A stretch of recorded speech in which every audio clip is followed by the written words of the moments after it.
Assalamualaikum warahmatullahi wabarakatuh. Teman-teman sekalian, kali ini kita akan mendengarkan ceramah singkat dari Ustadz Hanan Hattaqi dengan bertemakan sabar menghadapi ujian. Jadi dimanapun kita saat ini bisa mendengarkan ceramah singkat ini, semoga teman-teman mendapatkan wawasan dan manfaat untuk kita semua. Mari kita dengarkan ceramah ini.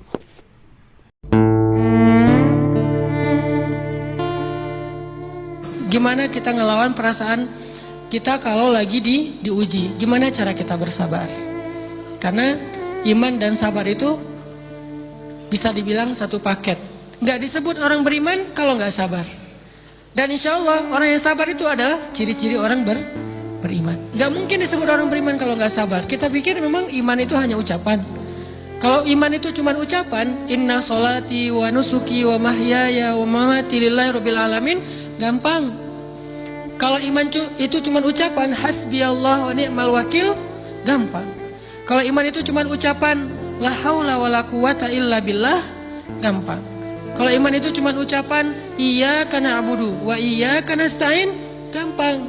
Tapi Allah mengatakan, wa ma hum bimu'minin. Ahasiban nasu ayyutraku ayyakulu amanna wa hum la yuftanun. Emangnya cukup dengan hanya mengatakan kami telah beriman lalu tidak diuji? Ternyata iman adalah sabar dalam ujian. Jadi nggak mungkin orang disebut beriman sementara dia tidak sabar, sementara dia emosional, sementara dia temperamen, sementara dia orangnya meledak-ledak, sementara dia orangnya mengeluh, sementara dia orangnya berputus asa. Nggak mungkin. Karena ulama mengatakan la tayasu, jangan berputus asa. Fa innal ya's laisa min akhlaqil muslim atau mukmin. Karena sesungguhnya keputusasaan bukan di antara akhlak orang yang beriman. Orang yang beriman itu tidak pernah berputus asa. Serumit apapun masalah kita, kalau kita punya yakin sama Allah bahwa Allah ala kulli syai'in qadir, maka kita pasti akan punya harapan. Kalau kita yakin bahwa Allahu Akbar, sebesar apapun masalah kita, Allah malah lebih besar daripada masalah kita, kan? Bukankah kita mendengar Allahu Akbar, Allahu Akbar? Ada gitu yang lebih besar daripada Allah? Harusnya kita tidak pernah berdoa kepada Allah sambil mengatakan, ya Allah, saya punya masalah besar. Itu sama aja dengan kita ngeledekin Allah. Sama aja kayak kita datang ke teman kita bilang gini, saya mau pinjam duit. Enggak akan banyak kok, saya tahu kamu kalau kebanyakan kamu nggak akan sanggup. Kan nggak mungkin kita ngomong gitu kan nih. Saya lagi banyak hutang nih, saya mau minta tolong sama kamu. Insya Allah saya nggak akan minta seutuhnya. Saya tahu kamu juga kurang duitnya, saya minta dikit-dikit aja lah. Kan nggak gitu kan cara kita minta tolong. Sama aja kita doa, ya Allah, saya punya masalah besar. Ngomong ke Allah punya masalah besar. Kalau kita ngomong ke manusia kayak gitu wajar, tapi ke Allah, ya Allah, saya punya masalah kecil nih. Apa? Ada hutang sedikit, berapa? 100 M. Allah kan ghaniyun, maha kaya. Jadi jangan pernah mengatakan 100 M itu besar di hadapan Allah. Kita ngeremehin Allah banget. Bukankah Allah maha kaya? Jangan pernah mengatakan bahwa musibah kita, ditinggalkan orang yang kita cintai, dibully seluruh dunia, itu besar di hadapan Allah. Bukankah Allah cukup buat kamu, kata kamu? Inna sholati wa nusuki wa mahyaya hasbiyallahu ni'mal wakil. Jadi Allahu Akbar. Sehingga kalau kita berdoa, ya Allah, saya punya sedikit masalah. Bukankah Umar pernah mengatakan, ya nafsi, idza daqat alaikid dunya, fala taquli ya Rabbi indi hammun kabir, faquli ya hammun indi rabbun kabir. Wahai jiwaku, kalau kamu merasakan kesempitan, kegalauan, bingung, sakit, jangan pernah kamu mengatakan, ya Rabbi, saya punya masalah besar. Tapi katakanlah, wahai masalah, saya punya Rob yang maha besar. Iman dan harapan, berharap, itu nggak bisa dipisahkan. Iman dan sabar itu nggak bisa dipisahkan. Iman dan berserah diri atau menyerahkan urusannya, tawakul atau kita nyebutnya tawakal, nggak bisa dipisahkan. Bagaimana kita mau menyebut diri kita mukmin sementara kita nggak sabar ketika diuji dengan perasaan? Alhamdulillah kalau kita selama ini masih bersabar dengan ujian fisik, Ujian fisik yang setiap hari kita alamin apa? Lelah, capek, pulang kerja, pulang sekolah, pulang dari kampus, ngaji. Capek kan? Belum lagi macet-macetan, belum mandi pula. Dari tadi pagi, dari semalam kurang tidur, dan segala macam. Lelah, capek, ngantuk. Kadang-kadang sampai drop kesehatan kita. Kita bisa lalui itu. Gak apa-apa, capek-capek juga. Yang penting saya pengen belajar. Jangan nih jauh-jauh. Ada yang dari Sumedang, ada yang dari Lembang, ada yang dari Banjaran, dari mana-mana datang pengen ngaji.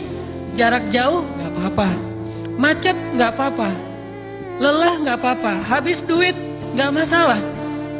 Tapi sampai di sini kesenggol dikit aja sama teman kita, dalam ucapan mungkin, dalam ekspresi, kadang-kadang kita senyumin nggak dibalas senyum, atau mungkin hal-hal sepele.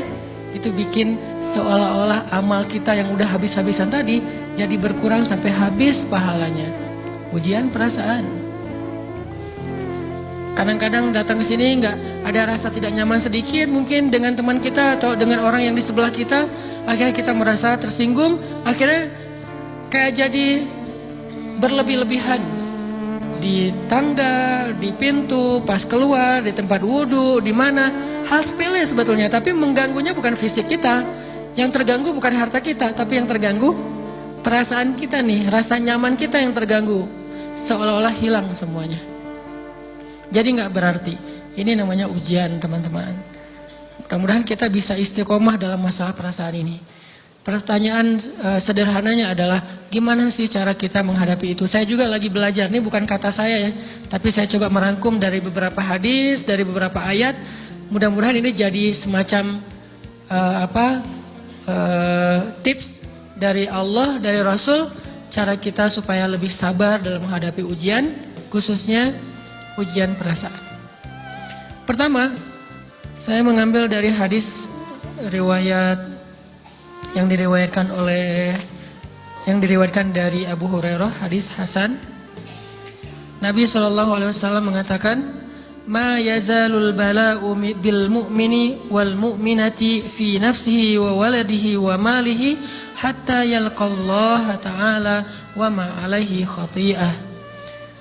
Tidaklah seseorang selesai diuji, baik dia laki-laki, orang yang beriman, atau perempuan yang beriman, baik itu ujiannya terjadi pada dirinya, atau melalui anaknya, atau melalui hartanya. Artinya ujian harta, ujian fisik, ujian perasaan, sampai dia bertemu dengan Allah dan dia tidak punya dosa. Apa maksud dari hadis ini? Ujian itu tidak akan berakhir kecuali kalau dosa kita sudah habis. Allah akan menguji kita terus untuk membersihkan diri kita dari dosa. Sehingga yang harus kita coba bangun awareness dalam diri kita kalau lagi diuji, Allah pengen membersihkan dosa saya nih. Sehingga kita ridho dengan ujian, bukan ikhlas ya. Kalau ikhlas ibadah, kalau ujian ridho, rela. Saya ridho ya Allah, walaupun ini berat. Saya ridho ya Allah, walaupun saya berharap Engkau beri jalan keluar. Saya ridho ya Allah, walaupun saya berharap ditolong oleh Allah. Tapi tetap ridho diberikan ujian itu. Sambil berdoa diberikan jalan keluar, ditolong, diberikan keajaiban. Cuman gak mau mengeluh. Dan berdoa meminta jalan keluar bukan mengeluh, itu ibadah. Berdoa itu ibadah dalam Islam. Sehingga Allah suka banget sama hamba yang berdoa. Allah suka dengan hamba yang curhat. Nabi itu kalau lagi curhat, doanya aja bisa berjam-jam cuma doa doang tuh. Kayak hadis Aisyah pas lagi cemburu malam-malam kan. Aisyah lagi tidur, ini jatah malamnya Aisyah. Tiba-tiba dia nyari-nyari raba-raba, Nabi nggak ada, dicari di kamar mandi nggak ada. Biasanya Nabi sholat di sebelah Aisyah. Wah, curiga nih, jangan-jangan ke rumah si Fulan. Dicari ke rumahnya, ditelepon nggak aktif, mungkin lagi dicas, datang ke rumahnya. Ketuk pintu. Hafsah, Nabi di rumah kamu nggak? Nggak Aisyah, beneran. Cari ke rumah Sofia. Sofia, Nabi di sini nggak? Nggak, beneran. Cari ke rumah Maria. Maria di sini nggak Nabi? Nggak. Kemana ya Nabi? Rumah istri-istri yang lain gak ada. Pas balik ke rumahnya, ngelewat masjid, ngelihat Nabi lagi sujud di Masjid Nabawi, di mihrab. Dan Aisyah mendengar Nabi menangis sambil berdoa. Dan sujudnya itu seperti membaca 1 juz Al-Quran. Dan itu isinya doa nangis. Robbi. Jadi kalau kita katakan nggak usah banyak berdoa sama Allah, malu. Justru Allah suka kepada hamba yang berdoa. Justru sebaliknya, kalau kita jarang berdoa atau enggan berdoa, buat Allah itu orang sombong. Allah nggak suka hamba kayak gitu. Kamu nggak butuh saya, sama kayak kita lagi ada masalah, punya teman yang punya kelebihan harta, terus kita kayak bingung gitu nyari kesana kemari pinjaman, dia nggak dikasih tahu. Pas dia tahu dari orang lain, dia ngomong apa? Kamu nggak nganggap saya ya? Emangnya saya bukan teman kamu? Kok kamu punya masalah keuangan tapi saya nggak dikasih tahu, malah saya tahunya dari orang lain? Tersinggung kan? Kalau teman kita aja tersinggung, apalagi Allah. Kamu punya masalah kok nggak ngomong ke saya, wahai hambaku? Bukan berarti Allah nggak tahu. Allah tahu, cuman Allah berhak, bukan ingin ya, berhak untuk dilibatkan. Allah berhak untuk dicurhatin. Allah berhak untuk dijadikan tempat kita untuk habis-habisan menangis dan melampiaskan masalah kita kepada Allah dalam bentuk curhat-curhat dan doa. Sehingga kalau kita berdoa, ya Rabbi, Allah langsung inni qarib, mendekat Allah kepada kita. Jadi teman-teman yang dirahmati Allah, kalau kita punya masalah, kita coba bangun awareness, oh Allah pengen membersihkan dosa-dosa saya nih. Terus kita berdoa, ya Allah bantu saya, ya Allah tolonglah saya, istighfar. Saya kadang-kadang ngerasa nih, kalau ada dosa, ada kesalahan, ada kekeliruan yang saya lakukan misalnya gitu, kalau saya nggak kuat istighfarnya, bentar lagi akan diuji sama Allah. Ujian macam-macam, alhamdulillahnya ujiannya masih ketahan. Pasti diuji sama Allah. Kalau istighfarnya nggak kuat, taubatnya tuh nggak kuat, langsung diuji sama Allah. Dan saya langsung sadar, oh benar, berarti yang tadi ini lagi dihapus sama Allah nih. Perkencang lagi, perkuat lagi istighfar. Kenapa? Karena kalau istighfar kita kuat, berarti kan dosa kita dihapus dengan istighfar ya. Otomatis ujian kita durasinya berkurang. Makin kuat istighfar, makin berkurang. Kalau istighfarnya udah mantap, udah selesai, Allah cabut tuh ujian kita. Diganti dengan kebaikan. Jadi teman-teman, kita coba sadari, oh kalau Allah menguji saya, memang saya banyak dosa. Sebelum kita mencari kambing hitam, nyalahin orang lain, sebelum kita marah kepada orang lain, kadang wajar kita marah kepada orang lain gara-gara ucapannya, komennya, teks dari dia, wajar. Tapi sebelum itu, marah dulu kepada diri kita atas dosa dan kesalahan kita yang baru saja kita lakukan, atau yang dulu kita lakuin dan belum benar-benar kita tinggalkan. Kalau kita ngerasa banyak dosa di masa lalu sebelum kita taubat, hijrah, berarti mungkin itulah alasan kenapa sekarang kita diuji setelah hijrah. Kenapa agak-agak harus jungkir balik setelah kita hijrah? Kenapa harus sedikit berdarah-darah setelah kita hijrah? Anggap aja itu untuk mengkifarat, membersihkan dosa-dosa kita yang telah lalu. Supaya apa? Supaya kalau kita pulang kepada Allah, kita pulang dalam keadaan bersih. Dan itu pasti akan menjadi orang yang paling beruntung. Daripada nanti diberesin di akhirat, mending diberesin di dunia kan? Soalnya kalau diberesin di akhirat, itu lebih berat. Akhirat itu perlakuannya beda dengan di dunia. Di dunia kalau kita salah, akan dibalas oleh Allah. Kalau kita belum taubat, dibalas oleh Allah sama. Tapi di akhirat, ukurannya beda. Sehingga heran ya, kalau ada orang yang merasa beruntung lolos dari hukuman dunia, dia pikir dia udah lolos dari hukuman Allah. Mending dia beresin deh di dunia daripada nanti di akhir berlarut-larut. Itu bahaya banget. Kalau buat saya pribadi dan saya yakin teman-teman juga kayak gitu, nggak mau ada masalah di akhirat, mending masalah di dunia aja. Tapi masalah di dunia juga kita nggak mau berlarut-larut, pengen cepat dimudahin sama Allah. Caranya istighfar. Tidaklah Allah memberikan kepada kita ujian kecuali salah satu alasannya pengen menghapuskan dosa. Idza kathurat dzunubul 'abdi walam yakun lahu min amalin liyukaffiraha fabtalahu Allahu bil hazan liyukaffiraha. Kalau seorang hamba banyak dosa dan dia nggak cukup amal untuk mengkifarat dosa-dosanya, Allah akan menguji dia dengan rasa sedih, dengan rasa kecewa, dengan rasa berat, sakit hati untuk mengkifarat dosa-dosanya. Itu yang kita bangun. Sehingga kalau ada masalah sama orang lain, kita memperbaiki diri dulu. Bukan sibuk dengan kesalahan dia terus-menerus yang gak mau kita maafin. Misalnya ada teman kita nih, jadi clash sama kita. Hal pertama yang kita bangun, astagfirullahaladzim, saya banyak dosa nih. Tapi kan yang salah dia, ya. Tapi mungkin dia gak akan mengatakan kalimat itu, gak akan bersikap kayak gitu kalau kita gak punya dosa. Allah sengaja mengutus dia untuk menguji kita lewat kata-katanya, lewat perilakunya, karena kita punya dosa. Jadi penyebab pertama diuji itu bukan teman kita yang salah, itu penyebab kedua. Memang dia salah, dan itu harus kita akui, realistis lah. Dia salah, dia nggak pas, dia nggak bijak, dia apa.